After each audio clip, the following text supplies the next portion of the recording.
Joining us now is Carl Bildt, a former Prime Minister of Sweden, current co-chair of the European Council on Foreign Relations. Sir, thanks so much for taking the time. Pleasure, as always. So as you know, prior to this drone strike, European officials had been warning quite publicly that Russia was preparing for and considering some sort of attack against the NATO ally. Does this look to you, this drone strike, as a deliberate act by Russia? I think that's unlikely, but clearly we will have to look at the facts very carefully. I think the most likely is still that this was a stray thing that does happen. It was part of a package of, 40 roughly drones that were sent against Ukraine, and Odessa in particular. And one of them, or perhaps several more of them, went astray into Romanian airspace.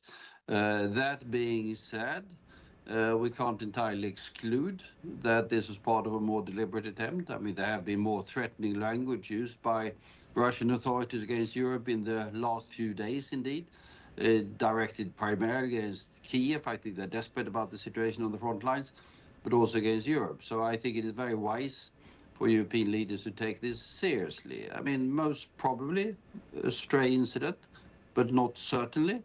And I think the messages should be very clear to Russia. This is unacceptable in every single way. This is, of course, not the first time a Russian drone has either strayed into European airspace or flown deliberately. And there have been instances, as you know, where some NATO partners believe it was deliberate, that they collected the drone, for instance, and could tell from its targeting data, etc. In your view, has NATO been too weak in its response, not just to these drone strikes, but to other forms of interference and meddling and sabotage that we've seen Russia carrying out in Europe? Or has the response emboldened Russia?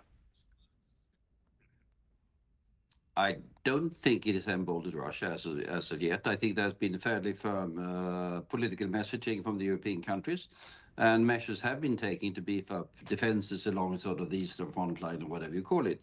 That being said, it's very difficult to defend against sort of stray things. We've also seen, by the way, occasions of evidently Ukrainian drones straying into both Latvian and Finnish airspace when they have been sort of misdirected by sort of Russian countermeasures of different sorts. And that has been difficult to handle as well. So I think primarily it is very, very important for the NATO authorities or the national authorities to be very sort of firm and precise in their analysis of what is happening, so that we can distinguish what might be a stray incident from what might be intentional Russian provocations.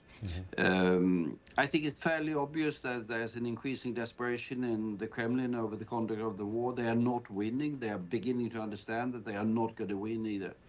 But exactly how they will get out of this particular mess that they have created, I think there's a profound debate that is emerging in Moscow over that. To that point, you commented earlier today on social media on comments by Russian President Putin, and I'm quoting your interpretation here. You said, my interpretation is that Putin, has given up on Trump helping him with Ukraine and knows that he is stuck without any possibility of success. Two thoughts occurred to me when I read that. One, that he believed Trump was going to help him on Ukraine, which is remarkable in its own right. But two, that he doesn't believe that Trump has the power or capability to do so.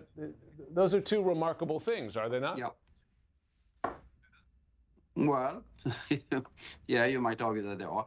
I think he was generally convinced that Trump was going to help him on Ukraine, and indeed there were sort of ample signs of that being a rather reasonable proposition.